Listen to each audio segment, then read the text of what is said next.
नमो वीतरागाय नमो वीतरागाय नमो अरिहंताणं नमो अरिहंतानं नमो सिद्धाणं नमो सिद्धानं नमो आयरियाणं नमो आयरियानं नमो उवज्जायाणं नमो वज्रायानं नमो लोये सव्व साहुणं नमो लोये सव साहुनं ऐसो पंचनमुक्कारो ऐसो पंचनमुक्कारो तव्व पावप्पणाशनो सौवपावपनाशनो मंगलाणं च सव्वेसीं मंगलानं च सौवेसीं परमं हवै मंगलम् पद्मं हवे मंगलम्।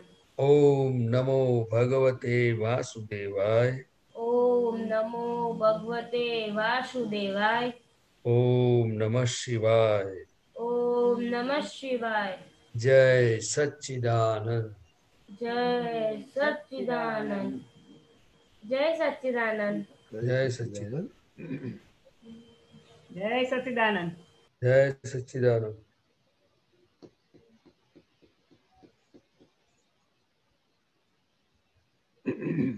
महात्माओं अपना क्वेश्चन तब तक प्रतिपालन जी। हाँ जी आप तो बहुत गुंजन एक्सपर्ट। हाँ गुंजन को सवाल है। ओके अनम्यूट करिए उसको। अनम्यूट किया?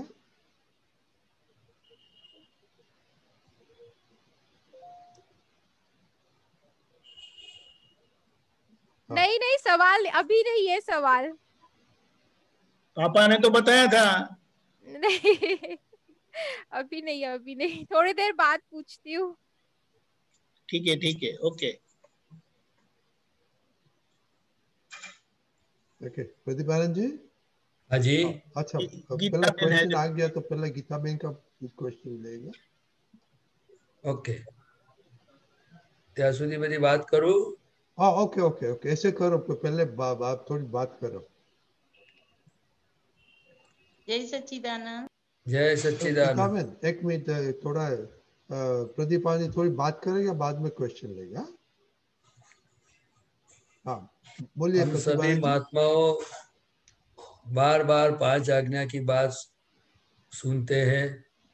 5 आज्ञा पालने का हमारा निश्चय भी है और उनके प्रति हमारी हो सके इतना पुरुषार्थ और सिंसियरिटी की हम कोशिश कर रहे हैं कि हमें 5 आज्ञा जो दादा भगवान ने दी है वो 5 आज्ञा हमें कैसे हमारे जीवन में सुबह से शाम तक हमारे जीवन में वो प्रैक्टिकल हो जावे। तो दादा भगवान की कृपा से हमें ये समझ में आता है कि मैं रियल व्यू पॉइंट से शुद्धात्मा हूं और पड़ोसी जो मेरा है फाइल नंबर 1 जो दादा भगवान ने बताया तो वो रिलेटिव है कि रियल है वो हमें बराबर पक्का समझ लेना चाहिए। तो कि रियल स्वरूप से मैं शुद्धात्मा हूं और प्रदीप आनंद जी के प्रदीप भाई जो भी है वो रियल स्वरूप नहीं है वो रिलेटिव है। और दादा भगवान ने ज्ञान देते समय ये भी बताया कि अभी आप शुद्धात्मा हो गए तो अभी ये फाइल नंबर 1 का कौन चलाएगा तो क्या व्यवस्थित शक्ति सब चलाएगा। सुबह चाय नाश्ता सब मिलेगा खाना पीना सोना सब धंधा भी चलाएगी लेकिन आपको शुद्धात्मा पद में रहना है मतलब अपनी सीट पे रहना है अपने स्वभाव में रहना है। और दूसरा उन्होंने बताया कि फाइल किसको कहते हैं तो उन्होंने बहुत एग्जाम्पल सारे एग्जाम्पल बताए लेकिन हमें अभी मन वचन काया क्या वो रिलेटिव भी है और वो फाइल भी है। तो हमें ये जितना समझ में आता जाएगा ये फिट होता जाएगा।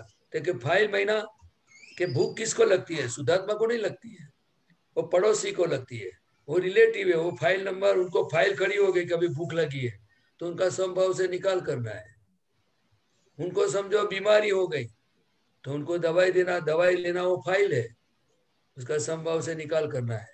तो हमें इस तरह से, मुझे ऐसा लगता है दादा भगवान की कृपा से कि हम जितना हम मन वचन काया से अलग रहेंगे और ये पूरा सिद्धांत जो रिलेटिव और रियल का जो हमें फिट होता जाएगा, तो मुझे लगता है कि अलगपन का अनुभव तो होता ही रहेगा, लेकिन साथ साथ में हमारा जो सुख है, हमारा जो स्थिरता है, और सभी का हमें अनुभव होगा। This is the cash bank. उसमें कुछ ऐसा नहीं है कि अनुभव बाद में होगा। जैसे ही हम शुद्धात्मा के स्वरूप में आ गए कि रियल व्यू पॉइंट से मैं शुद्धात्मा हूँ और ये मन वचन काया से अलग हूँ, जैसे जैसे वो दृष्टि, वो अंदर से समझ काम करती जाएगी, अलगपन का अनुभव होगा और हमें वही करना है। बाकी जब तक ये मन वचन काया ये रिलेटिव है और जब तक अपने को पक्का नहीं होगा और मैं रियल स्वरूप हूँ और उनको चलाने वाला मैं नहीं हूं, उनको वो कैसे कौन चलाता है, कैसे चलता है, ये प्रदीप आनंद जी कैसा बोलता है, कैसा क्या करता है, उनका मन क्या करता है, उनकी बुद्धि क्या है, वो जैसे जैसे हम हमारा स्वरूप में रहेंगे तो दादा भगवान की कृपा से हमें अलगपन का अनुभव तो होगा ही, लेकिन खुद का जो पड़ोसी है, प्रकृति है, वो पूरे की पूरी प्रकृति खुलती हुई दिखेगी और धीरे धीरे धीरे वो निजरा होती जाएगी। और वहां दादा भगवान की कृपा मैं मानता हूं कि 100% दादा की कृपा बढ़ती ही जाएगी। जैसे उनकी कृपा है ही, लेकिन ये कृपा का जो हमें स्वाद आना चाहिए, वो स्वाद के लिए मुझे लगता है कि मैं दीपक आनंद जी से पूछना चाहता हूं कि ये अक्रम विज्ञान इतना सरल है कि या ये सिद्धांत में कुछ गड़बड़ है? वो क्या बताते अपने को? अगर वो गड़बड़ होता तो हम ऐसे या मिलते नहीं। हाँ, जो इतने सालों से हमें जो इसका स्वाद आया है ना, वही उसका प्रमाण है कि कुछ है। जैसे वो दादा अपने शाह साहब बोलते थे ना, हाँ, कहीं है कुछ है, हाँ, दादा में कुछ है। हाँ, राइट राइट राइट, बराबर है। तो बिल्कुल है। और दादाजी ने ज्ञान विधि के समय कितना अच्छा बताया, देखो उनका अनुभव देखो, मन वचन काया इंद्रिय प्रत्यक्ष है और मैं अतीन्द्रिय प्रत्यक्ष हूं। तो हमें ये दादाजी का जो ज्ञान वाक्य है, उनका जो अनुभव है, तो इंद्रिय प्रत्यक्ष और अतीन्द्रिय प्रत्यक्ष, तो मतलब इंद्रिय किसको होती है? शुद्धात्मा को होती है या प्रकृति को होती है? तो कि प्रकृति એટલે કે मन वचन काया वो इंद्रिय प्रत्यक्ष है, हमारे इंद्रिय नहीं है, हम तो स्वयं है, हमारा स्वभाव अनंत ज्ञान दर्शन वाला ही है।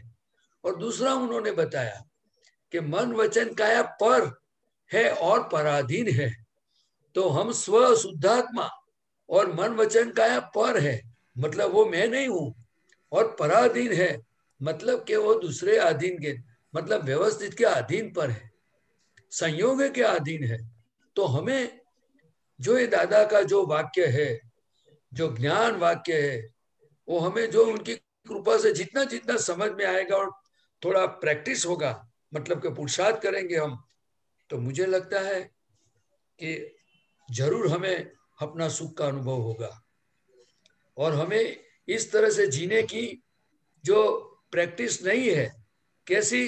तो कि मैं प्रदीप हूं, मैंने देखा था, मैंने सुना था और मैं सब कुछ जानता हूं। ये जो रिलेटिव भाषा है वो रॉन्ग नहीं है, लेकिन ये रिलेटिव है और रॉन्ग मान्यता वाली रिलेटिव भाषा है। लेकिन सचमुच में मैं देखने वाला हूं, ये चर्म चक्षु देखती है वो अलग है, और मैं मेरे प्रज्ञा प्रकाश में देखता हूं वो अलग है। मैं जो जानता हूं वो बाहर का नहीं जानता हूं, लेकिन पहले मन वचन काया को जानता हूं, फिर मन वचन काया को बाहर का संयोग, कोई मान देता है, कोई अपमान करता है, कोई अपना समझो कि जो अंदर विचार आया और हो गया, जो मनपसंद चीज होती है, तो अंदर जो सुख आता है, ये सभी स्थूलतम से सूक्ष्मतम की जो अवस्थाएं हैं, वो अवस्थाओं को मैं बहुत अच्छी तरह से जानने वाला और देखने वाला हूं। तो हमें, मुझे लगता है कि हम सभी महात्मा ये कर रहे हैं, पुरुषार्थ कर रहे हैं, लेकिन जब भी टाइम मिले, हमें अवकाश मिले, तो हमें ये जो पुरुषार्थ और भी बढ़ाएंगे। तो मुझे लगता है कि दादा की कृपा का पूरा पूरा अनुभव अपने को होता जाएगा। इसीलिए दादा भगवान ने एक बात बताई थी, लेकिन उससे दादा के आने से पहले एक श्रीमद राजचंद्र जी कृपालु देव हो गए, वो हम सभी जानते हैं। तो अगर कोई नहीं जानते तो भी फिर भी ये समझ लो कि वो ज्ञानी पुरुष बहुत बड़े अच्छे ज्ञानी पुरुष हो गए, बहुत महान ज्ञानी पुरुष हो गए। तो उन्होंने क्या बताया थे कि अगर जो हमें मोक्ष की ओर जाना है तो हमें संसार को पूठ देना पड़ेगा। उन्होंने ऐसा नहीं बोला कि पूठ देना पड़ेगा मतलब तो कि ये पूरी दुनिया तो संसार ही है और मन वचन काया भी संसार है, इससे तो मैं अलग हूं, लेकिन ये सभी संयोगों से मुझे मेरे सुख में रहना है। तो मुझे संसार के पूठ देना मतलब कि मुझे जितनी जरूरत है, दादा भगवान ने क्या बताया कि अगर आपको कोई मिलता है तो वो फाइल है, तो उनको समभाव से निकाल करो, लेकिन अवकाश मिले तो हमें क्या करना चाहिए, हमें सबको डिसाइड करना है कि हमें दादा ने बताए हुए वो मार्ग पे चलना है, हमारा मन बतावे वो मुझे करना है, जो बुद्धि बतावे वो करना है। लोग जिस मान्यता से जीते हैं वो मान्यता से मुझे जीना है कि दादा भगवान और शादीशुदा थे। आपको शायद किसी को कम ज्यादा पता होगा, लेकिन मैं आज आपको बताता हूं कि दादा भगवान कितने हीराबा को सिंसियर थे। उनकी हीराबा को शरीर में कई तकलीफें थी, उनको चलने की तकलीफ थी, उसके आंख में तकलीफ थी, उसके हाथ में तकलीफ थी, और फिर भी दादा उनकी केयर भी करते थे और दादा खुद के स्वरूप में भी रहते थे, लेकिन फिर भी कहते कि मुझे ममता नहीं है। तो ये ममता वगैरह का पुरुष तो वो संसार में कैसे जिए? तो हमें तो इतना एक दूसरे के साथ रहते हो तो तकलीफ तो नहीं है, तो हमें आत्मा में रहने में क्या तकलीफ होगी? हमें पुरुषार्थ करने में क्या दिक्कत है? वो हमें खुद को तलाश करनी होगी, अंदर तलाश करना होगा कि मुझे ऐसा कौन है, ये क्या ऐसी वीकनेस है कि जो मुझे मेरे स्वरूप में नहीं रहने देती है। दादा की जगह पे, मेरे स्वरूप की जगह पे दूसरी चीजों की कीमत बढ़ जाती है। जो विनाशी है उनकी कीमत हमें ज्यादा समझ में आती है, और मेरा जो स्वरूप है अविनाशी है, उनकी कीमत कभी कभी कम ज्यादा हो जाती है। और कम ज्यादा होती है तो उसका क्या कारण है? वो भरा हुआ माल मुझे हैरान परेशान करता है। ये कौन है? ये प्रज्ञा शक्ति का है कि अज्ञा शक्ति है? ये प्रकृति मन बुद्धि है कि कौन है? क्योंकि मैं तो अनंत शक्ति वाला हूं, तो मेरी अनंत शक्ति, मेरा अनंत दर्शन, मेरा अनंत सुख कौन छीन लेता है? क्यों मुझे अनुभव में नहीं आने देता है?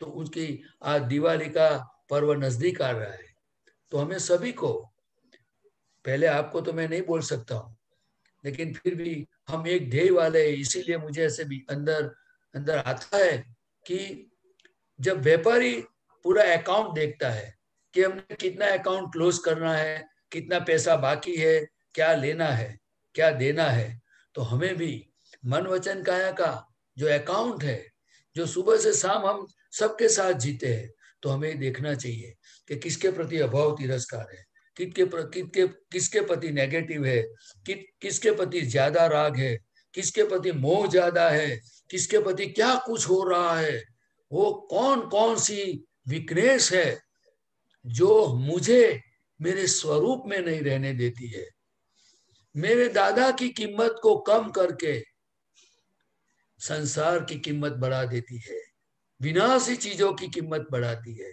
इसीलिए दादा भगवान ने एक बार सत्संग में बताया था कि जब संसार की कीमत रखोगे तो आत्मा की कीमत कम हो जाएगी। ये तराजू जैसा है, ये तराजू जैसा है, आपको कहाँ कितना वजन रखना है, जो इसके पर वजन ज्यादा रखेंगे वो नीचे जाएगा और जिसके पर कम होगा वो ऊपर जाएगा। हमें ये सब सोचना पड़ेगा, हमें सब ये मन वचन काया से काम लेना है। हम किसी से काम नहीं लेना है। हमें ये मन वचन काया से पूरा रिस्पॉन्सिबल हम है, क्योंकि हमारी हाजिरी से मन वचन काया खड़ा हुआ है, और जितनी भी वीकनेस है उनके रिस्पॉन्सिबल हम खुद है।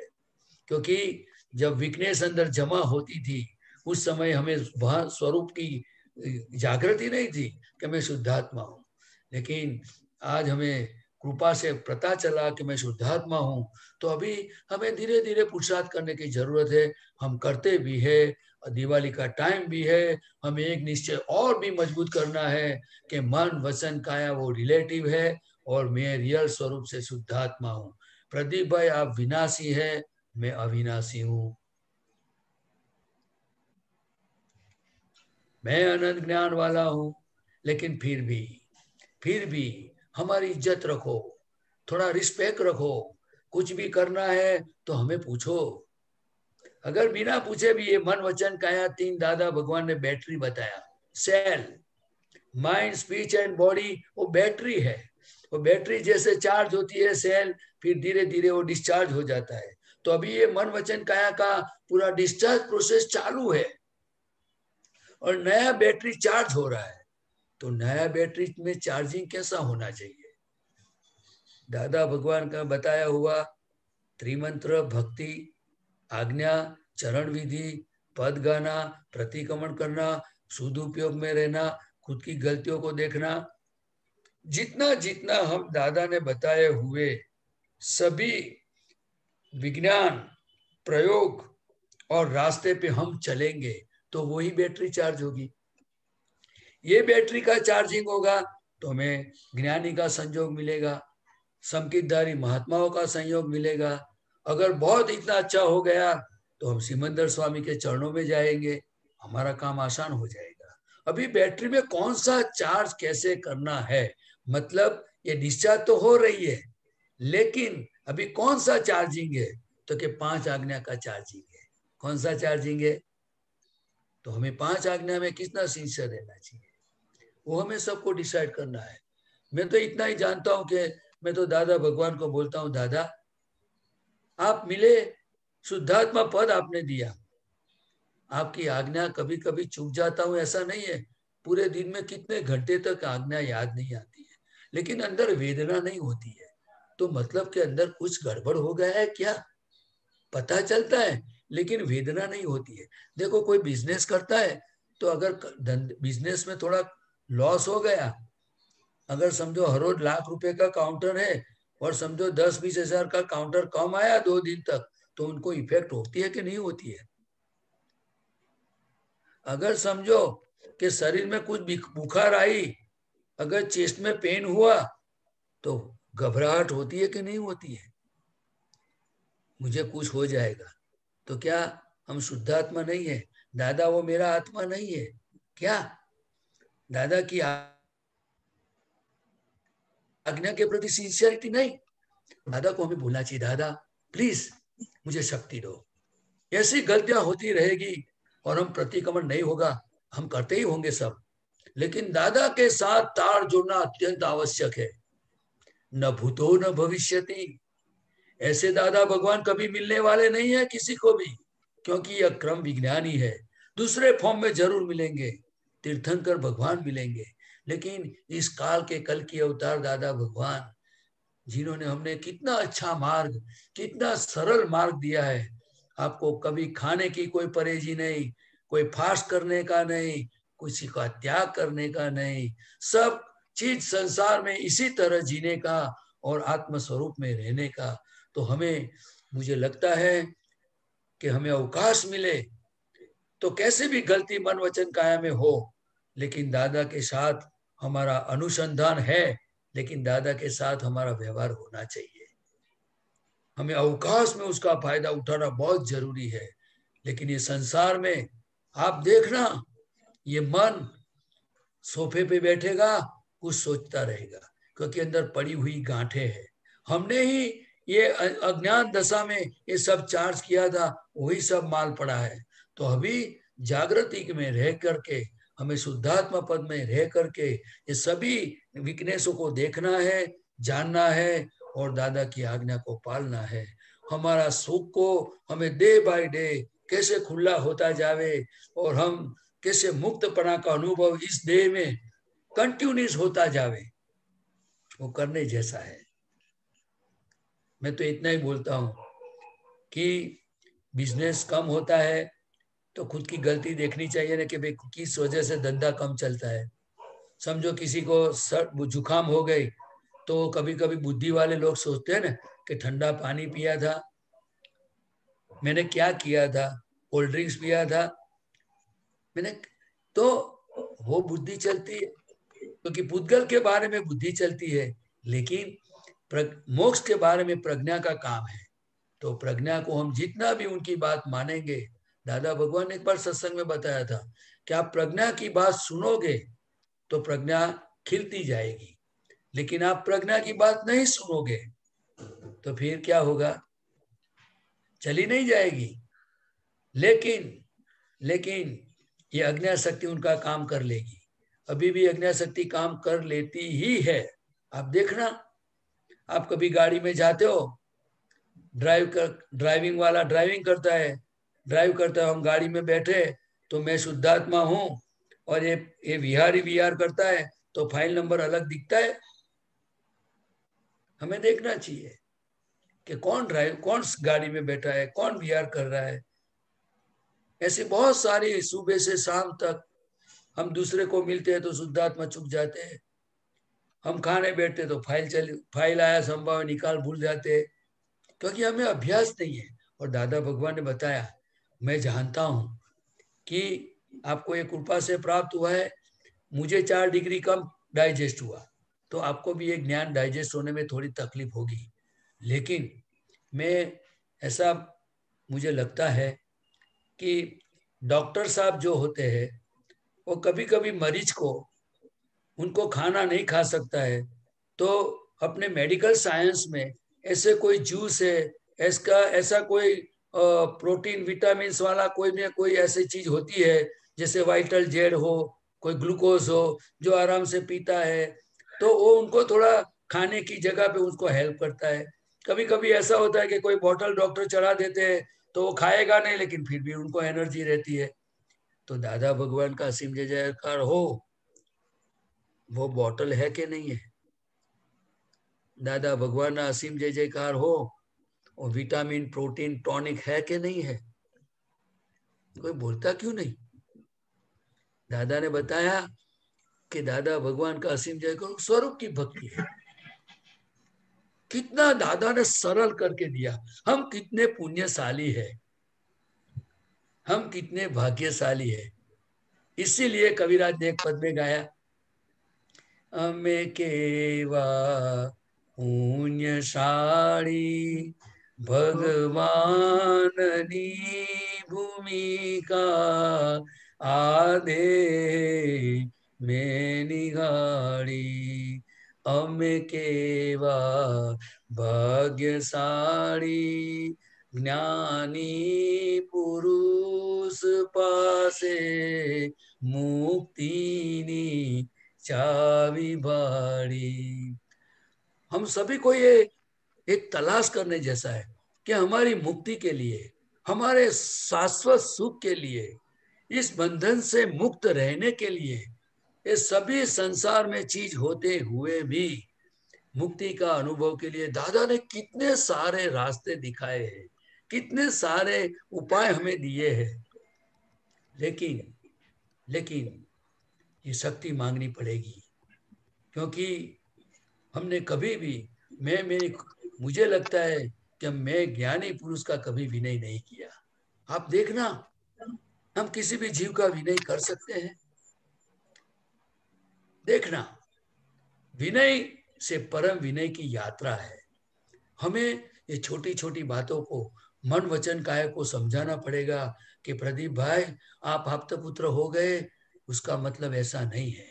आपको दादा भगवान मिल गए, दादा की कृपा हो गई और शुद्धात्मा हो गए, उनका मतलब ऐसा नहीं कि आपका काम हो गया है। काम पूरा होने की बिगिनिंग हुई है। दर्शन महीना बिगिनिंग, ये केवल दर्शन वो बिगिनिंग है और केवल ज्ञान वो पूर्णाहुति है। आप सबको क्या लगता है? बराबर, बहुत ठीक, बहुत अच्छा किया।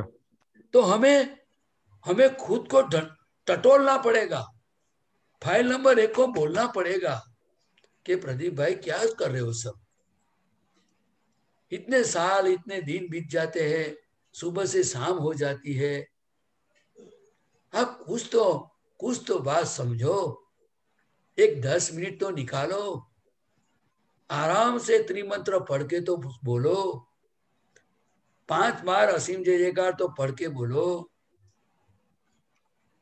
अगर आप बैठे हो, अगर एक्सरसाइज करते हो या कुछ भी करते हो, अगर आपको लगे कि मैं अकेला हूं और कोई किसी भी चीज की आवश्यकता नहीं है, तो साथ में दादा को तो रखो। अगर समझो कि किसी को चलने की आदत है कि भाई सुबह में मुझे वॉक करना है, तो वो दादा भगवान को साथ में लेके वॉक कर सकते हैं कि नहीं कर सकते? कर सकते हैं। अगर किसी को बाबा रामदेव का योगा करना है, तो दादा को सामने रख के योगा कर सकता है कि नहीं कर सकता है? बिल्कुल बिल्कुल। और फिर भी ये दादा को सामने रखेगा तो उनका अनुभव क्या होता है वो भी मैं आपको बता दूं। जो दादा भगवान को साथ में रखेगा, तो दादा भगवान ने बताया मैं देह में रहता नहीं हूं, ये इतने साल हो गए जब से ये ज्ञान प्रकट हो गया, एक क्षण भी मैं ये देह में नहीं रहा हूं, मैं मेरे स्वरूप में रहा हूं।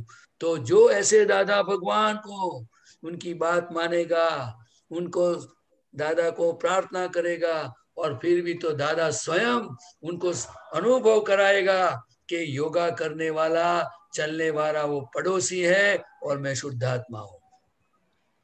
क्योंकि जो पुरुष निरंतर आत्म स्वरूप में रहते थे, उनकी भक्ति करने से उनका फल यही आएगा कि आत्म स्वरूप में हमारी स्थिरता बढ़ेगी, 100% बढ़ेगी। जैसे कि हम जानते हैं, आप सबका अनुभव होगा कि कोई अगर ऐसा आदमी व्यवहार में, हम उनको जानते हैं या नहीं भी जानते हैं, लेकिन कुछ ऐसी बातें उनकी हमारे कानों में पड़ गई, तो वो शब्दों की असर होती है कि नहीं होती है? आप बताओ, हाँ, होती है तो कि नहीं देखने होती का है। है? तो कई बार एक सामान्य इंसान का शब्दों की असर कई महीनों तक, दिन तक, घंटों तक चलती रहती है, और कितना पॉजिटिव नेगेटिव कैलकुलेशन अंदर चलता है। तो दादा भगवान की बात मानेंगे तो क्या हो सकता है, बहुत वो अच्छा, तो बहुत सभी अच्छा। को सोचना होगा, वो कैलकुलेशन कंक्लूजन वो सबको करना होगा। मैं बहुत तो अच्छा इतना ही प्रतिपालन जानता हूँ। जी, बहुत है? अच्छा। बहुत अच्छा। अभी बहुत क्वेश्चन है, चार चार पांच ओके क्वेश्चन, पहले ओके क्वेश्चन। ओके। बहुत आपने अच्छा इंट्रोडक्शन दिया। तो अभी कश्यप भाई। जय सच्चिदानंद। जय सच्चिदानंद। हाँ जी, मुझे ये पूछना है, ये जो नमो सिद्धानम बोलते हैं, तो उसमें मतलब उसमें हमारा क्या आशय होता है? मतलब क्योंकि सिद्ध सिद्ध तो जो है, मतलब हमारी मतलब नमस्कार स्वीकार नहीं करते, तो हमारा क्या आशय होता है, मुझे ये पूछना है। दादा भगवान ने बताया कि नमो सिद्धानम, मैना जो सिद्ध हो गए वो सभी सिद्धों को नमस्कार करता हूँ, और उसका मतलब यही है कि हम सिद्ध स्वरूप, हमें सिद्ध स्वरूप होना है, मतलब हमारा स्वरूप सिद्ध है, लेकिन हमें सिद्ध हुए नहीं है, अभी इस ब्रह्मांड में मन वचन काया के साथ घूमते हैं। इसीलिए दादा भगवान ने बताया कि नमो अरिहंताणम, वो प्रथम है, वो देहधारी है, उनसे बड़े तो सिद्ध है, लेकिन फिर भी सिद्ध को बॉडी नहीं है, इसीलिए अरिहंत भगवान का दर्शन करके केवल ज्ञान खुलता है, फिर हम सिद्ध होते हैं। इसलिए सिद्ध होने का हमारा लक्ष्य है, इसीलिए हम नमो सिद्धाणम करके नमस्कार करते हैं। जी, समझ में आया, सिद्ध होने का लक्ष्य के हमारा लिए। लक्ष्य है। जी। और दूसरा उसी में त्रिमंत्र में साधु कौन होते हैं ये थोड़ा जानना है। जो हम नमस्कार करते साधु। साधु यानी के प्रतीति, प्रतीति महीना के मैं शुद्धात्मा हूँ। आचार्य को अनुभव होता है, उपाध्याय को प्रतीति होती है, और साधु को प्रतीति होती है लेकिन उपाध्याय से थोड़ी कम होती है। और जो जिनको मैं शुद्धात्मा हूं उनका प्रतीति हो गया, लक्ष्य प्रतीति अनुभव, जिनको मैं शुद्धात्मा का प्रतीति हो गया वो सब साधु है। और इस दुनिया में जो शुद्धात्मा की प्राप्ति के लिए जो साधु हुए हैं उनको लौकिक साधु बोला जाता है। लौकिक महीना ये लोक में जिनको आत्मा की प्राप्ति के लिए दीक्षा लिया है वो लौकिक साधु है। और जो जिनको आत्मा प्राप्त हो गया है कि मैं शुद्धात्मा हूं, उनको भगवान ने रियल में नमो लोए सव्व साहुणम बताया। फिर वो संसारी हो या साधु हो, वो सिर्फ अंतर की जो दशा है, उनका जो अनुभव है, वो हिसाब से नमो लोए सव्व साहुणम बोला जाता है। जी समझ में आया। दूसरा मुझे पूछना है कि ये शिव जी को हम नमस्कार करते हैं और वासुदेव को नमस्कार करते हैं, तो उनकी अंतर स्थिति में क्या होता है? स्थिति में क्या अंतर स्थिति में क्या अंतर होता है? हाँ, देखो पहले तो ये दादा भगवान ने बताया कि इस काल चक्र जैसे अर्धकाल परिवर्तन वो सब चक्र की जो व्यवस्था शास्त्रों में बताई है, तो उसमें 63 श्रेष्ठ सलाखा पुरुषों का जन्म होता है। वो सभी मोक्ष के अधिकारी होते हैं। इसमें वासुदेव भी मोक्ष के अधिकारी है। और अपने ये भरत क्षेत्र में जो कृष्ण भगवान है वो भी वासुदेव है। ऐसे 9 वासुदेव थे।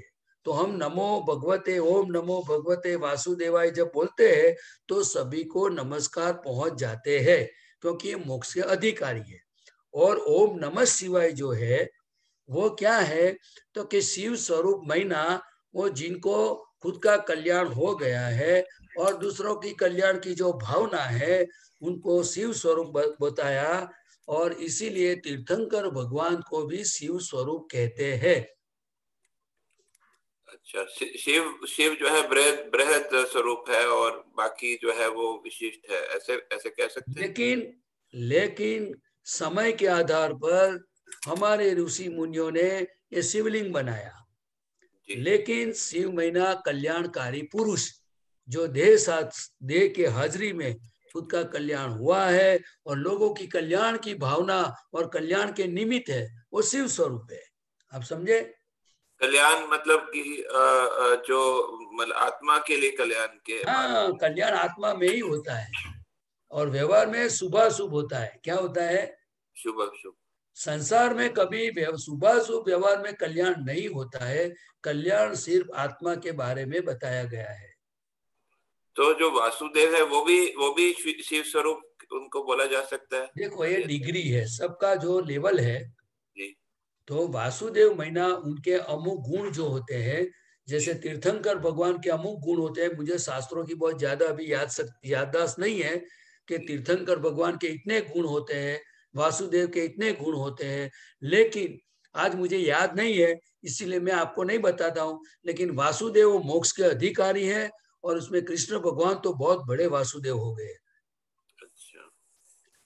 फिर भी मैं दीपक आनंद जी से थोड़ा बात पूछूंगा कि उनको कुछ पता हो तो बतावे, तो सबको जानकारी होगी।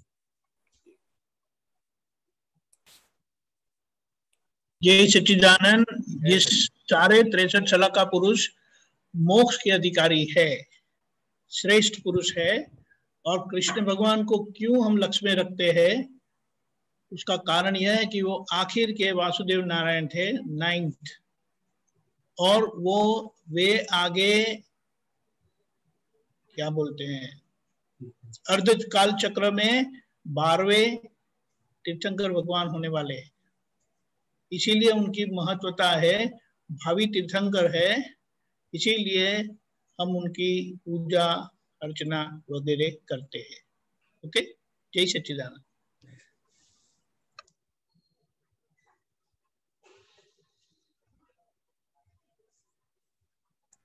कश्यप भाई, थैंक यू कश्यप भाई, थैंक यू वेरी मच। जय सच्चिदानंद। अभी हम दूसरा क्वेश्चन लेगा गीता बहन। हाँ, जय सच्चिदानंद। जय सच्चिदानंद। રજનીકાંત અંકલ જય સચિદાનંદ, પ્રદીપાનંદજી જય સચિદાનંદ। જય આપણે સચ્ચિદાનંદ। આજે શરદ પૂર્ણિમા બહુ પવિત્ર દિવસ, આજે બહુ મોટો દિવસ, પવિત્ર દિવસ। પછી આ છે ને વગર દીપમાળાએ દિવાળી પ્રગટી છે। હા, દાદા ભગવાનના પગલા થયા તે એમાં આવે છે। હા હા, એ જરા એ લીટી ખાલી સમજાવો, વગર દીપમાળાએ દિવાળી પ્રગટી है। बिना दीपमालाए, हाँ बराबर हाँ છે। એટલે શું છે, वो हाँ ऐसा जी बताया कि हाँ दिवाली के दिन अपना जो दिया है ना, वो प्रतीक है। क्या है? हाँ, वो प्रतीक है दिया। हाँ वो प्रतीक है। जैसे वो अंदर वाट है, वो जलती है तो प्रकाश होता है। हाँ आप जी हाँ समझे जी ना? इसीलिए बरोबर। दादा भगवान की कृपा से हमें जो आत्मा प्रकट हो गया, तो हाँ उसमें कुछ माचिस बाचिस लगाने की जरूरत नहीं है। दादा नहीं बोलते कि आपके वो बर्तन भी तैयार है, वाट भी तैयार है, सब कुछ तैयार है, लेकिन उनको जलाने वाला कोई चाहिए। हाँ, ज्ञानी पुरुष दादा तो गॉड भगवान। Is in every creature. लेकिन अभी एग्जैक्ट। मनुष्य जीवन में सभी मनुष्यों के अंदर तो सब पड़ा हुआ ही है, हाँ हाँ हाँ लेकिन हाँ, वो उनको प्रगटाएगा कौन? ताकि ज्ञानी पुरुष मिलेगा तो ये दिए प्रगटेगा। ये प्रतीक का। तो हाँ बरोबर। ये उनकी कृपा से, એટલે વિના દીપમાળાએ દિવાળી થઈ છે। એટલે हाँ કે दिवाली में जो हमारे दिया जलाते हैं, तो हाँ अभी ये जी जो मैं शुद्धात्मा हूँ, वो ऐसा हाँ दिया है, वो कभी हाँ, बुझेगा नहीं। पूछेगा नहीं। आप एग्जैक्ट। समझ रहे? उनकी जो दिन प्रतिदिन केवल ज्ञान की ओर उनका प्रकाश बढ़ता जाएगा। ओ जितनी सरस। जितनी हम आज्ञा पालते जाएंगे, भक्ति करते जाएंगे, तो दादा ने बोला ना 20 से 30, चौथ, पांचम और पूनम हो हाँ जाएगी। એક્ઝેક્ટ। સુંદર સુંદર સુંદર સુંદર, બહુ સુંદર બહુ સુંદર, સરસ સરસ। એ સચિદાન। અને એક ऐसे હતું કે દાદા ભગવાન કે છે કે અમારી અમી ભરેલી નજરો જોયા सिमंदर કરશો। स्वामी जी, सिमंदर स्वामी नी, हाँ अमी हाँ भरेली नजरी ठारो, हे हाँ, सिमंदर स्वामी। એ જોયા કરશો તો પણ મુક્તિ મળી જશે, મુક્તિ મિલેगा।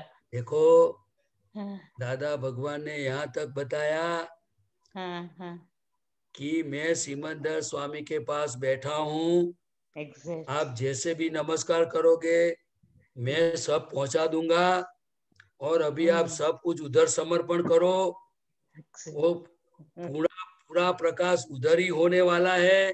उनके दर्शन के बिना कुछ प्रकाश 100% होने वाला नहीं है।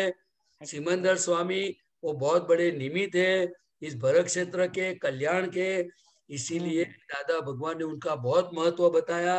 और महावीर स्वामी भगवान भी जब जाते जाते उन्होंने बताया कि हमारे जाने के बाद आपको सिमंदर स्वामी भगवान से आज्ञा, प्रतिक्रमण, पचखाण जो भी लेना है तो उनके पास लेना पड़ेगा। पास से लेने का। तो महावीर भगवान ने भी सिमंदर स्वामी की बात बताई, और दादा भगवान ने तो इससे ज्यादा और हमारी समझ में आवे ऐसी बात बताई।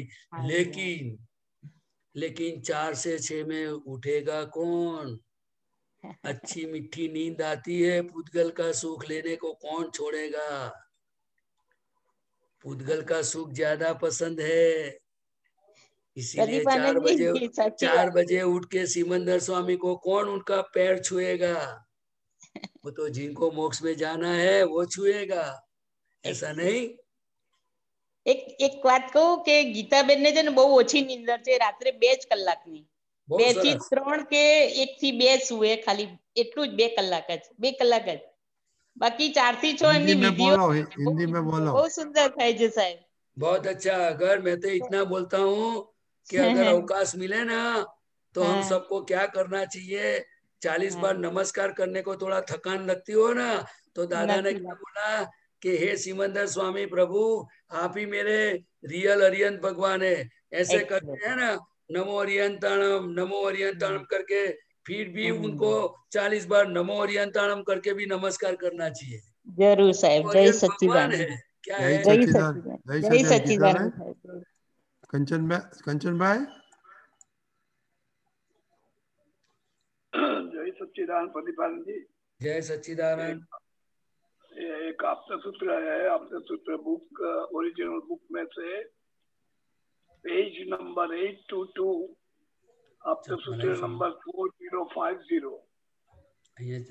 उसमें बताते हैं कि अगर तुझे मोक्ष चाहिए तो मैं गुरुत्तम हूँ, और अगर तुझे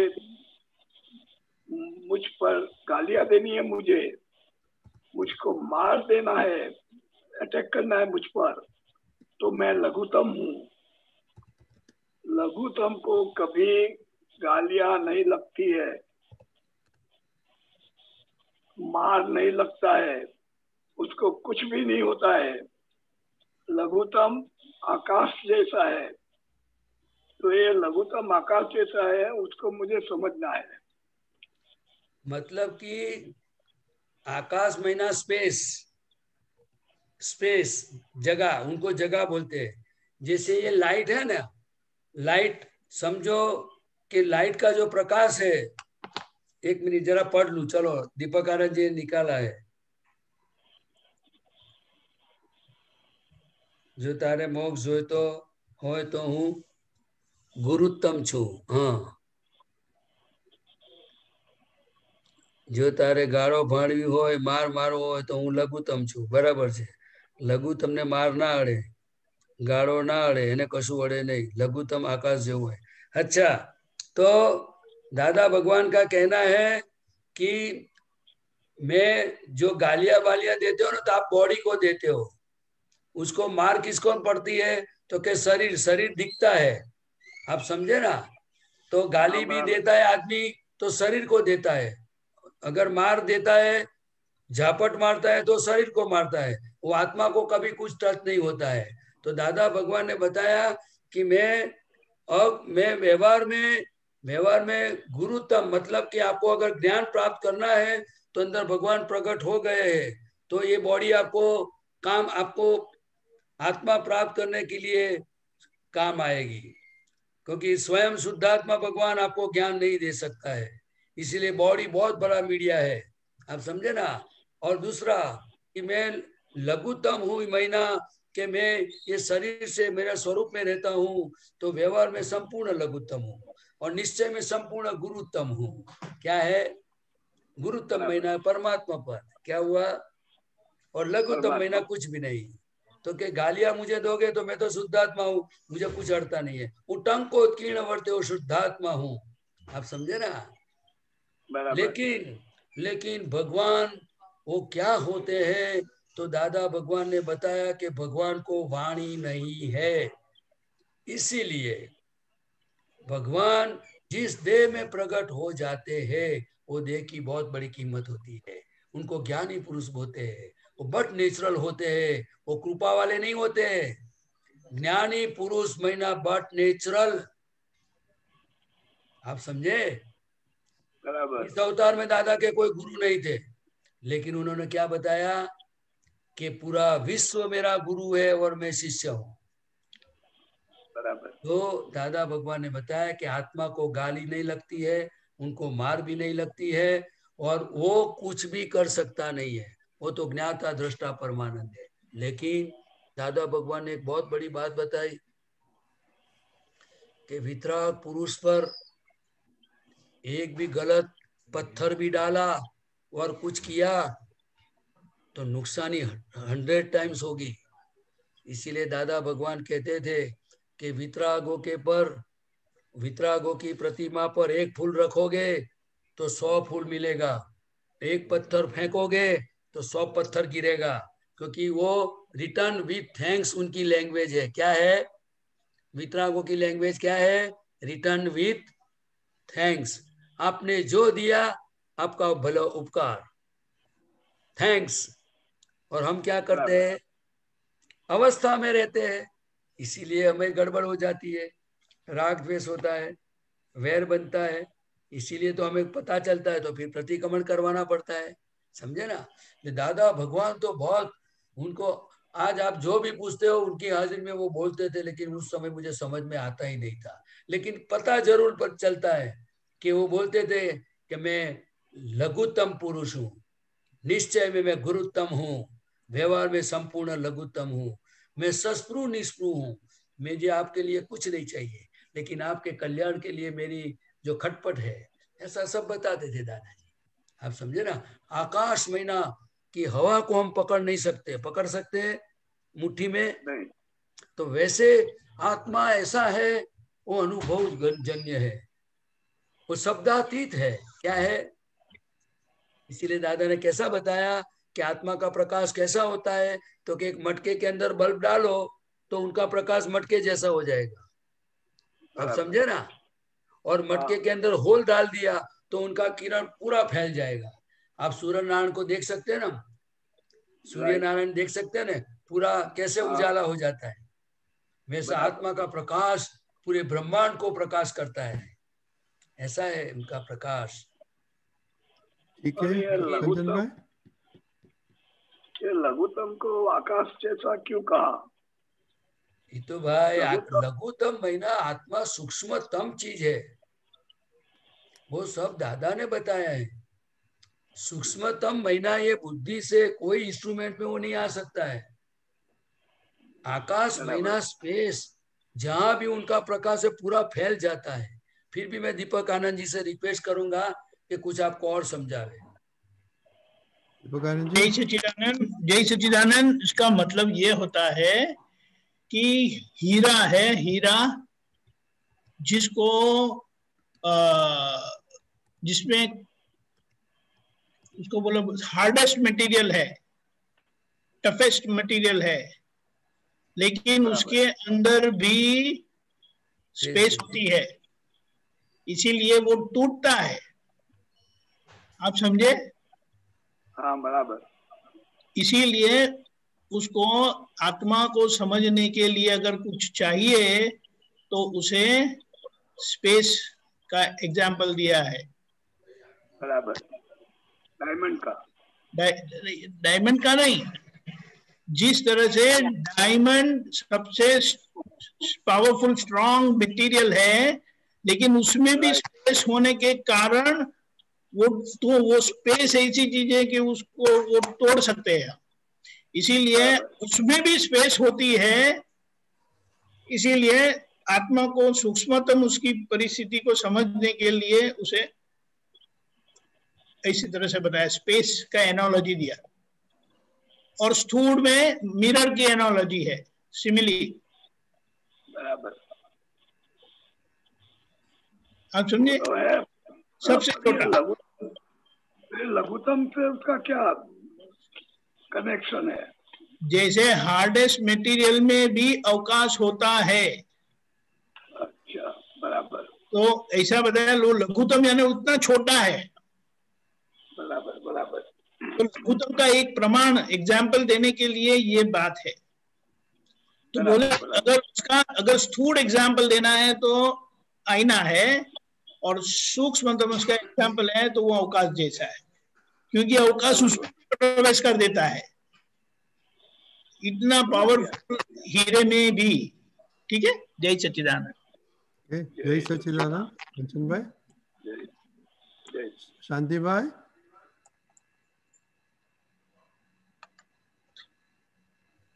जय सच्चिदानंद। जय सच्चिदानंद। હવે આપણે જોવું અને જાણવું એ આત્માનો સ્વભાવ છે। હવે જોવું અને જાણવું એટલે આ જગતમાં જે વસ્તુઓ આપણને બે ચર્મચક્ષુથી દેખાય છે, સ્થૂળ વસ્તુ દેખાય છે, તો એ પણ જાણવું અને જોવું જ કહેવાય ને। એ रिलेटिव में જોયું કહેવાય। ये रिलेटिव में देखा और जाना, और रियल स्वरूप में देखना और जानने की जो बात है वो आत्मा का ज्ञाता दृष्टा, वो हमारे मन वचन काया के अंदर। ये तो बराबर है।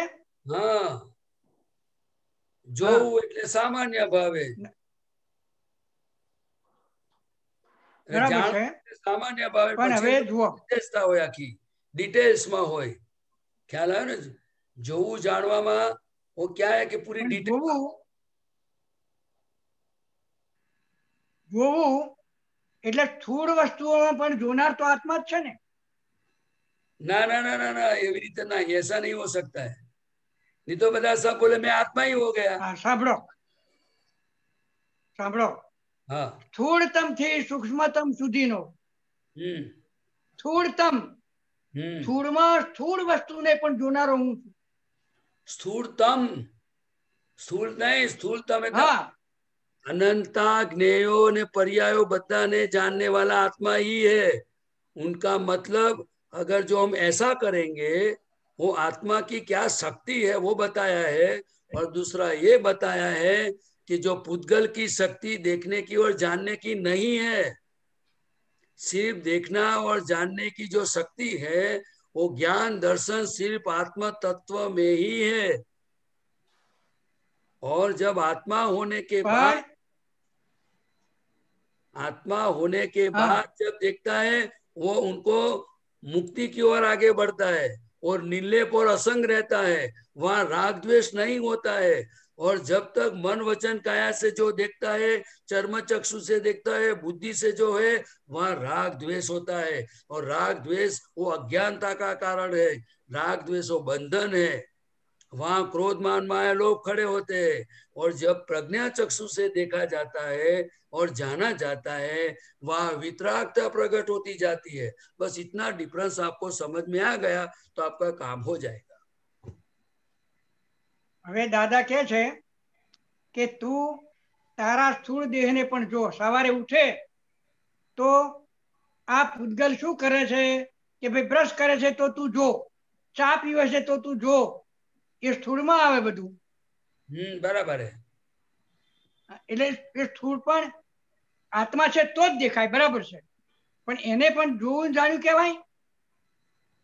જોયું એટલે જોયું, જાણ્યું એટલે જાણ્યું। ये तो पोताने खुद को अनुभव में आता है ना कि ब्रश कौन करता है, दांत किसको है, व्रत कैसे करता है, फिर बाद में अंदर क्या होता है, वो सब देखता है तो हो गया, बात फिनिश। हाँ એટલે જોવે બહારનું પણ એની જે અસરો અંતસ્કરણમાં થાય એ દેખાય। वो सब जुआ जाना सब साथ में ही है। બરાબર। હવે સાંભળો, સૂક્ષ્મ સૂક્ષ્મ આપણું અંતસ્કરણ છે, મન શું કરે છે, બુદ્ધિ શું કરે છે, અહંકાર શું, એને પણ જોનારો આત્મા એ સૂક્ષ્મ, પણ એથી સૂક્ષ્મતર કઈ વસ્તુ જોવાય? ये तो जब आपको सूक्ष्म और सूक्ष्मतर, सूक्ष्मतर क्या होता है वो अभी मुझे समझो कि आपको विचार आया, आपने देखा वो क्या है, वो सूक्ष्म है। बाहर का भाग जो है वो स्थूल है, अंदर जो विचार आया वो क्या है, सूक्ष्म है। सूक्ष्म है, बराबर। वो दूसरे को पता नहीं चलता है। आपको बाजू में जो बैठा है वो अंदर क्या चलता है दूसरे को पता नहीं चलता है, लेकिन आपको पता चलता है, मतलब वो सूक्ष्म है। और सूक्ष्मतर महीना क्या कि एक बार आपको विचार आया और आपने प्रतिक्रमण कर लिया, फिर भी कहने ऐसा नहीं ऐसा होना चाहिए, वो सूक्ष्मतर है। वो जैसे जैसे ये सब बातें चीज कैसी है महात्मा जी, हम एक एक स्थूल को समझते जाएंगे तो साथ में सूक्ष्म समझ में आएगा।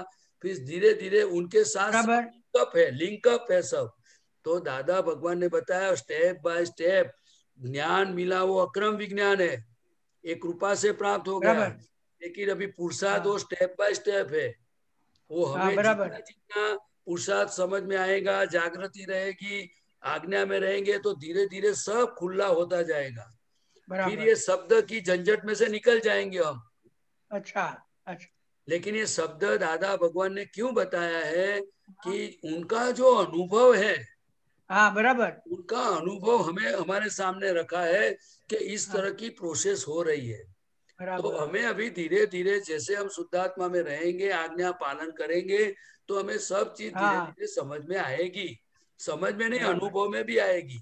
बराबर बराबर। लेकिन मैं शुद्धात्मा हूँ और मन वचन काया से तद्दन अलग हूँ और व्यवस्थित शक्ति करता है, वो 5 आज्ञा का अभ्यास बहुत पक्का करने की जरूरत है।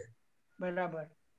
तो मैं क्या बोलता हूँ कि आपको मुझे सवाल पूछने का समय नहीं आएगा, भीतर से जवाब मिलेगा, से ही सब खुला होता जाएगा, सवाल पूछने का। बराबर। पूछने का, मुझे नहीं आएगा तो मैं बोल दूंगा मुझे कुछ पता नहीं है। लेकिन देखो कई बातें ऐसी होती है कि मैं आपसे बात करता हूँ, समझो कि ये बात निकलती है, लेकिन जो चीज अनुभव में नहीं होती है ना उसमें मजा नहीं आता है।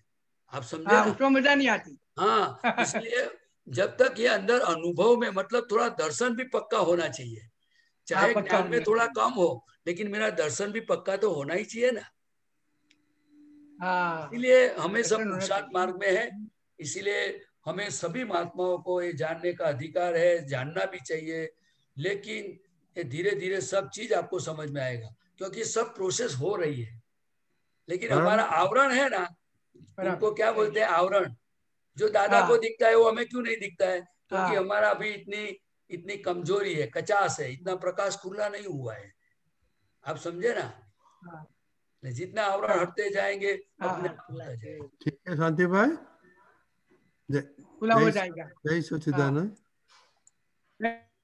अभी एक क्वेश्चन था तुलसा बहन, अभी है आप क्वेश्चन है? जय सच्चिदानंद। आप बोलिए। वो मुझे पूछना था, मन वचन काया से किसी ने प्राप्त मन वचन काया से किसी का भी किंचित मात्र भी अरे एक मिनिट, किंचित मात्र भी अरे मला विसरले का, प्राप्त मन वचन काया से किसी भी जीव को किंचित मात्र भी दुख ना हो, तो वो वचन का मतलब क्या है? वचन माइनस स्पीच, हमारी वाणी। जो वाणी से दुख होता है, किसी को आपने बोल दिया कि तेरे में अक्ल नहीं है, तो उनको दुख होगा कि सुख होगा? दुख होगा। हाँ, तो हमारी वाणी से किसी तरह वाणी निकलती है, कैसी निकलती है वो देख लेने का। और जहाँ जहाँ दुख होता है वहाँ दादा को बोलने का कि दादा मुझे मृदु रुजु भाषा बोलने की शक्ति दो। और एक जानना था कि मैंने मतलब पहले तो जीव को तो मतलब मैंने पहले नॉनवेज खाया था ना, तो मतलब मेरे से गलती से क्या हुआ ना, पर दोष तो हुआ है ना, जीव का एक ही है ना मैंने। हाँ, तो हो गया तो हो गया। तो अभी आपको जब तक याद आवे तो उनका प्रतिक्रमण करना, हे दादा भगवान ये गलती हो गई थी, उनकी मैं क्षमा चाहती हूँ। और एक जानना था कि अगर हमें किसी में दोष दिखते और वो दोष जानना चाहिए, तो हम अंदर से आगे वाले के शुद्धात्मा को प्रार्थना कर सकते हैं क्या? क्या दोष दिखता है?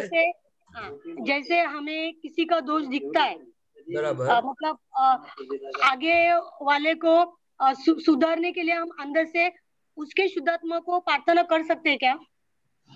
कर सकते हैं, लेकिन हमें दोष दिखता है तो पहले हमारी गलती है, वो हमें सुधारनी चाहिए, फिर उनके शुद्धात्मा को हम प्रार्थना कर सकते हैं। एक बार दोषित देखो और प्रार्थना करो, कैसे होगा? हाँ, ये भी सही है। अगर मैं एक बार बोलूं कि ये चोर है, फिर बोलूं हे भगवान मुझे माफ करना, ऐसा कैसा? पहले तो ये हमें डिसाइड करना है कि कर्म के उदय से वो जीव ऐसा है। कोई भी समझो मैथमेटिक्स में जो हम स्टेप बाय स्टेप जो लिखते हैं, तो उनकी कोई सिस्टम होनी चाहिए कि नहीं? हाँ। समझो आप रोटी बनाते हो, तो रोटी में सीधा पानी डालोगे कि फिर बाद में तेल डालोगे, तो कैसा आटा बनेगा? नहीं, अगर आपको भाकरी बनानी है तो पहले आपको ऑयल डालना पड़ेगा, फिर उसको मसलना पड़ेगा। हाँ, सही है, सही है। फिर आपको पानी डालना पड़ेगा। अगर आपको नमक वाली चाहिए तो पहले नमक डालने पड़ेगा, फिर लास्ट में पानी डालना पड़ेगा। हाँ। और हमने समझो ऑयल डाल दिया, पानी डाल दिया, फिर ऊपर नमक डालेंगे तो कैसी होगी रोटी? नहीं, ठीक नहीं होगी। हाँ, तो दादा भगवान तो यही कहते हैं ना कि पहले आपको उनको निर्दोष साबित करना पड़ेगा कि भाई ये जो आदमी गलती कर रहा है वो निर्दोष है, वो कर्म के उदय से कर रहा है, वो नहीं कर रहा है, वो तो शुद्धात्मा है। तो उसकी पूरी जो सिस्टम है, वो सिस्टम को हमें समझना चाहिए, तो आपका जवाब पूरा आएगा, पूरा मार्ग मिलेगा। ठीक है तुलसा बहन, ओके। जय सच्चिदानंद। હવે પ્રદીપાનંદ जी टाइम हो गया एक्सपीरियंस का. ओके, तो एक्सपीरियंस लेगा दीपकानंद जी. जय सच्चिदानंद. जय सच्चिदानंद. वो आज हमारे बीच में जो आ रहे हैं वो सुरेश जी खरे और रमाबेन खरे, उनकी बच्ची है, अच्छी पढ़ाई की है और डैडी मम्मी दोनों बहुत ब्राइट है. तो चलो अब आज उनका अनुभव सुनते हैं. उनकी जहाँ शादी हुई है भी भाई साहब बड़े एकदम स्मार्ट इंजीनियर है, दो बच्चे हैं. देखते मम्मा अपना क्या अनुभव सुनाते हैं. बताइए Gunjan ma'am. Thank you. Am I Audible?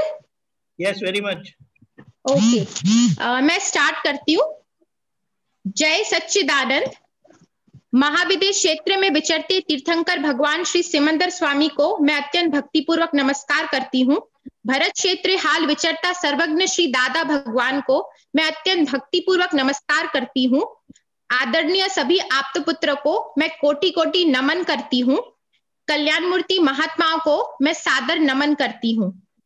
दीपिकानंद Swami ji को मैं भक्तिपूर्वक नमस्कार करती हूँ.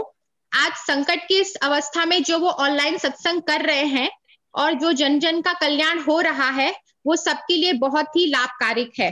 इसलिए मैं स्पेशल थैंक्स बोलना चाहूंगी कि इस ऑनलाइन सत्संग के द्वारा सब स्टेट, कंट्रीज और सिटी के थ्रू हम सत्संग सुन पा रहे हैं. इंट्रोडक्शन की बात करूं तो माय नेम इज गुंजन ब्योहार. मैं भोपाल में रहती हूँ, कैपिटल ऑफ एमपी. मेरी मैरिज भोपाल में हुई है और मैं बेसिकली बड़ौदा से बिलोंग करती हूँ. मेरे पापा का नाम मिस्टर सुरेश खरे जी है और मम्मा का नाम मिसेस रमा खरे जी है. मैं उनकी इकलौती बेटी हूँ और उन्होंने मुझे बहुत ही लाड प्यार से पाला है. मेरे क्वालिफिकेशन की अगर बात करें so I did my MBA in human resource management और फिर जॉब करते हुए विद इन 6 to 7 मंथ मेरी मैरिज भोपाल हो गई. मेरे हस्बैंड है वो बीएचईएल में वर्क करते हैं एज अ मैनेजर. मैं अपने आप को लकी मानती हूँ कि मुझे इतने अच्छे मम्मी पापा मिले कि उन्होंने मुझे अच्छे संस्कार दिए और हमेशा भगवान से जुड़े रहने को कहा. और उनकी वजह से मुझे दादा की कृपा हुई कि मुझे श्री कनु दादाजी मिले और दादा भगवान का ज्ञान प्राप्त हुआ. मैं दादाजी को अपना गुरु मानती हूँ. As per my experience regarding दादा भगवान, पापा जब कंसल्टेंसी करते थे तो कनु दादाजी हमारे घर आया करते थे. दादाजी आते थे तो हमारे घर में बहुत अच्छा लगता था, बहुत ही पॉजिटिव वाइब्रेशन रहती थी. दादाजी जब भी घर आते थे तो वो हमेशा मुस्कुराते रहते थे और सत्संग किया करते थे. फिर मम्मी पापा ने ज्ञान विधि ले ली. जब मम्मी पापा ने ज्ञान विधि ली तो मैंने सोचा मैं लूं कि नहीं लूं. At that time I was in 10th standard, तो मैं कंफ्यूज थी. बट मेरे साथ कुछ ऐसा इंसिडेंट हुआ जिसकी वजह से मैंने दादाजी की ज्ञान विधि ली. वो इंसिडेंट कुछ ऐसा है कि मेरा 10th बोर्ड का एग्जाम चल रहा था और मेरे सारे पेपर्स खत्म हो गए थे, सिवाय सिर्फ एक पेपर बचा था पीटी का. इंग्लिश, मैथ्स, सोशल साइंस सारे पेपर हो गए थे. मेरा जब एक पेपर बचा हुआ था तो मैं उस दिन बड़े खुश होकर स्कूटी चला रही थी और गाड़ी चलाते चलाते अचानक स्टैंड आई और मैं स्लिप हो गई. मेरा एक बैग साइड में गिरा और मैं गिरी. फिर मैं फटाक से उठी, मैंने अपना बैग उठा और वापस घर चली गई. घर जाके मैं फ्रेश हुई और मैंने पढ़ना स्टार्ट कर दिया फॉर द नेक्स्ट डे, क्योंकि मेरा सिर्फ एक ही पेपर बचा था पीटी का. मैं पढ़ रही थी, मेरा सारी स्टडी पूरी हो गई और लास्ट में मैंने अपना बैग जमाना स्टार्ट किया. जब मैंने अपना बैग जमाया तो मुझे रियलाइज हुआ कि उसमें एक इम्पॉर्टेंट चीज नहीं है और वो इम्पॉर्टेंट चीज थी मेरा hall ticket. That is identification. Without hall ticket मैं स्कूल सेंटर में नहीं बैठ सकती हूँ और वो भी बोर्ड एग्जाम चल रहा है तो वो बहुत ही इंपॉर्टेंट होता है. मैंने बहुत ढूंढा पर मुझे कहीं नहीं मिला. फिर आफ्टर ऑल मुझे रियलाइज हुआ कि शायद जब मेरी स्कूटी स्लिप हुई और बैग गिरा तो तब वहां मेरा हॉल टिकट गिर गया होगा. मैंने ये बात पापा को बताई और फिर हम लोग वहां उस जगह पे गए जहाँ पे मुझे हॉल टिकट मिल सके. लेकिन मुझे वहां पे भी हॉल टिकट नहीं मिला क्योंकि वो एक छोटा सा पेपर होता है जो आप फोल्ड करके रखते हो बैग में. तो फिर मैं वापस आ गई घर. फिर तभी मैं टेंशन में आ गई कि अब मुझे कल पेपर देना है, मैं कैसे दूंगी, मुझे सारा प्रोसीजर करना पड़ेगा, स्कूल जाना पड़ेगा और पता नहीं आगे क्या होता है, क्योंकि बोर्ड एग्जाम सबके लिए बहुत इंपॉर्टेंट होते हैं। तभी मुझे दादाजी की फोटो दिखाई दी जो पापा ने रखी हुई थी ड्राइंग रूम में।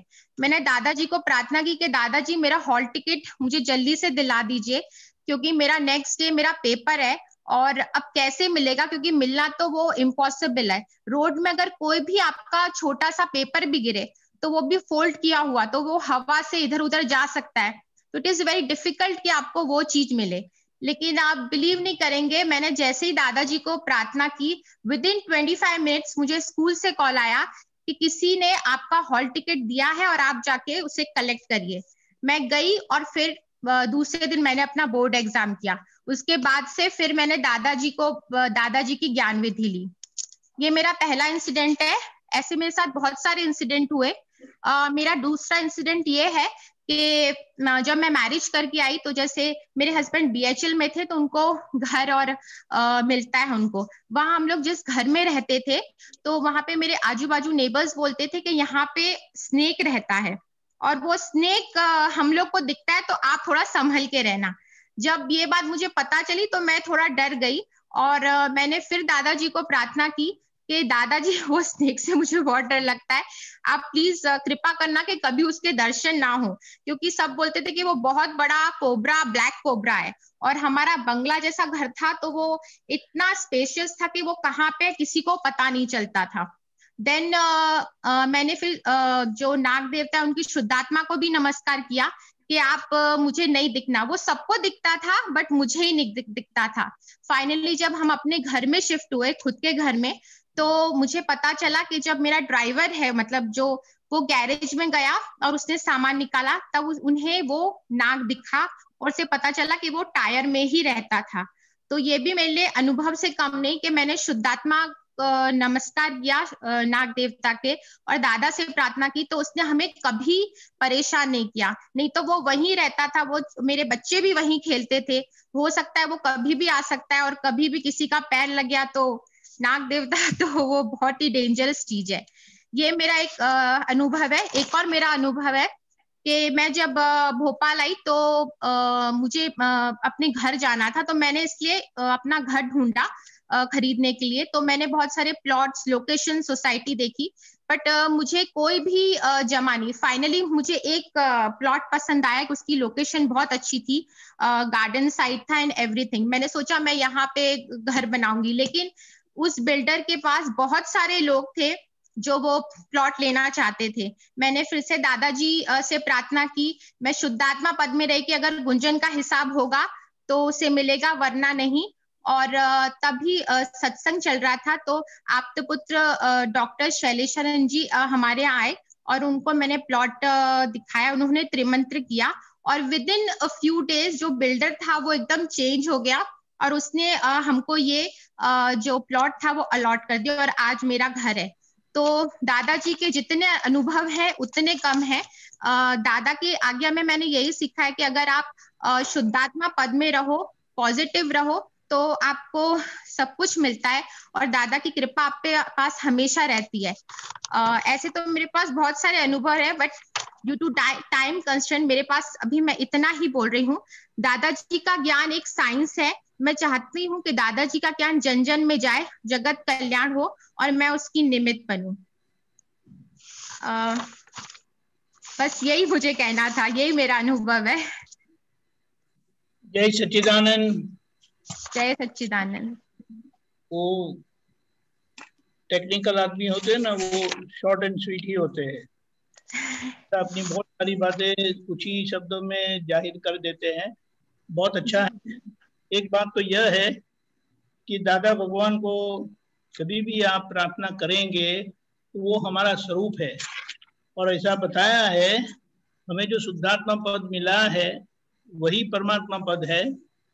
बीच में अनुभव का दौर गुजरना होता है और दादा भगवान का यश नाम कर्म ऐसा है कि वो जहाँ प्रकाश पड़ेगा तो वहां से अंधेरा चले जाएगा। और ये जादू नहीं है, it is not a magic, लेकिन ये आपका अनुभव है कि आपने दादा को बोले उनका हाथ थामा तो बोले आपको समाधान होना ही है। तो ये पक्का अनुभव है। और ऐसा कहा है, दादा भगवान भी बताते थे कि मुझे जो समर्पित होता है उसका व्यवहार मैं संभाल लेता हूँ। और यही सबसे बड़ी बात है। फिर से कहता हूँ कि ये मैजिक नहीं है, लेकिन ये ऐसा है कि जहाँ दादा भगवान का यश नाम कर्म और हमने वहाँ समर्पित भाव से जो प्रार्थना की तो वहाँ परिणाम आना ही है। इसीलिए दादा ने ये भी बताया था कि दादा भगवान की जंजीर, सभी जंजीर को खींचो, सभी जगह पे जाओ, जितनी मन्नत माननी है मान लो। अगर कुछ काम नहीं हुआ, ऐसा नहीं कहते कि मेरा करो, लेकिन अगर कहीं पर भी काम नहीं हुआ ना तो बोले ये दादा भगवान की जंजीर खींचना, तो आपका काम होगा। क्योंकि ये आगे के अर्धकाल चक्र तक उनका यश नाम का प्रभाव है, तो उसका तो फल हमें मिलना ही है। और यही है कि और दादा भगवान हमारा स्वरूप है। आपके जीवन के अनुभव स्पष्ट बताते हैं कि जहाँ हमारा निश्चय है तो वहाँ दादा उस तरह से हमें बचा ही लेते हैं। और आपकी ये आखिर की भावना है कि दादा का ये अक्रम विज्ञान लोगों का कल्याण करे और आप उनके निमित्त बने जरूर से। जय सच्चिदानंद। आपका जीवन ऐसा बने कि लोग आपका उदाहरण देखकर दादा से प्रेरित हो, दादा के विज्ञान से प्रेरित हो। यही हमारी शुभकामनाएं और आशीर्वाद। जय सच्चिदानंद। जय सच्चिदानंद। जय सच्चिदानंद। जय सच्चिदानंद। कुंजन, बहुत अच्छा आपका एक्सपीरियंस बताया आपने। तो अभी प्रदीप आनंद जी को कुछ बोलने का है, बाद में हम त्रिमंत्र बोलेंगे और आप सब वो बात बोलेंगे। प्रदीप आनंद जी, अच्छा त्रिमंत्र बोला तो गुंजन आप सबको उधर इकट्ठे करके फॉलो करना। कहाँ बुलाओ आदित्य को, छोटे को भी। आशीष जी है घर में, क्या बात है। जय सच्चिदानंद। गुंजन अनम्यूट करो। ओके। जय सच्चिदानंद। जय सच्चिदानंद। जय सच्चिदानंद। नमो वीतरागाय। नमो वीतरागाय। अनम्यूट करें। नमो अरिहंताणम। नमो सिद्धाणम। नमो सिद्धाणम। नमो आयरियाणम। नमो आयरियाणम। नमो उवज्जायाणम। नमो उवज्जायाणम। नमो लोये सव साहुणम। नमो लोये सव साहुणम। ऐसो पंचन मुक्कारो। ऐसो पंचम नमुक्कारो। सव पावपणासनो। सव पावपणासनो। मंगलाणं च सव्वेसिं। मंगलाणं च सव्वेसिं। पद्मं हवै मंगलम्। पद्मं हवै मंगलम्। ओम नमो भगवते वासुदेवाय। ओम नमो भगवते वासुदेवाय। ओम नमः शिवाय। ओम नमः शिवाय। जय सच्चिदानंद। जय सच्चिदानंद।